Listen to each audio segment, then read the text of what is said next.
School. For the first time, we are hearing from the attorney for the woman accused of assaulting an 11-year-old girl. 38-year-old Elizabeth Shirley is charged with assault after she said she thought this 11-year-old girl was stealing from her mailbox. It turns out Skylar Davis was getting her grandmother's mail. Sydney Heiberger sat down with Shirley's attorney. In a case the prosecution says is racially charged, the defense says it's all just an honest mistake. Attorney Jim Huff asks, what would you do if you saw a person of any color standing outside your mailbox holding mail? I think it's reasonable to at least have a concern. What's she doing at my mailbox? Why would you stop? An honest concern. That's all attorney Jim Huff says this was. But 11-year-old Skylar Davis felt it was something more. I feel like this has something to do with my race because of the fact that the husband said, if you were a different type of person, this would have been another story. The incident report never mentions any racial interaction, and Huff says his client's husband denies ever saying that. It was said that whether you were male, female, purple, green would have made no difference. And despite being cited in the incident report, he says his client also denies grabbing and pulling Skylar's arms. But as Skylar and her attorney argue, this case is about the racial prejudices that exist in our country. People need to stop judging other people based on what they look like. Huff says the problem is assuming any interaction between a white and black person is racially charged. We jump to conclusions. We don't give benefits of the doubt. We're not as open in forgiveness as I think we ought to be. Speaking of forgiveness, Huff said after the incident at the mailbox, Skylar's mother went to the Shivery home to ask about what happened, and it ended in the two women hugging. Skylar's mother did not speak at Tuesday's press conference. Reporting in Augusta, Sydney Heiberger on your side. Elizabeth Shirley is charged with third-degree assault and battery. She is scheduled to appear in court in July. More than 1 million people. Patients never need to go without teeth. Full arch dental implants give patients back their beautiful smile. At Bella Family Dentist is brought to you by Mountaineer Pest Services.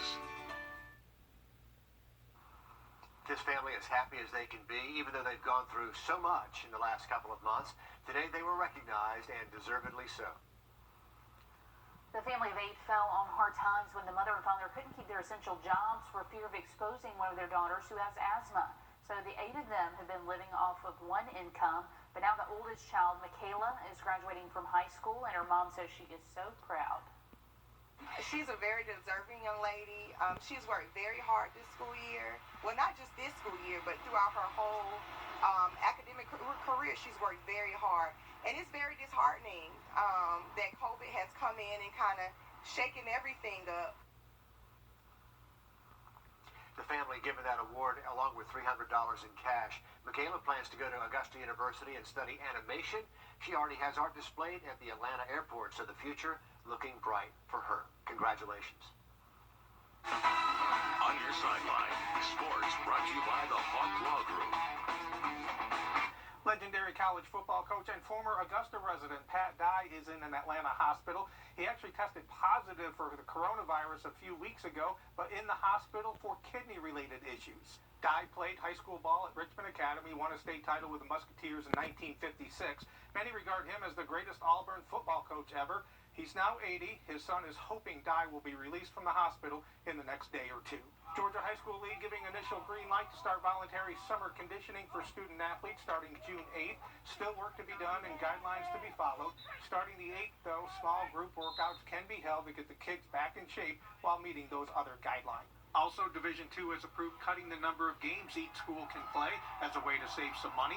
This impacts Augusta, USC-Aiken, as basketball teams go from 28 games down to 22, baseball going from 50 to 40. For Augusta and Aiken, they're looking at a 20-game Peach Belt schedule, so that would give them 2 non-league games to schedule. All sports across the board having the number of contests cut back for the upcoming school year. Spring sports shout-outs today. We start with Greenbrier soccer program. Top to bottom, one of the best around. Evans girls lacrosse and their 3 seniors on this year's team. Aquinas tennis, as they never got to finish out the year.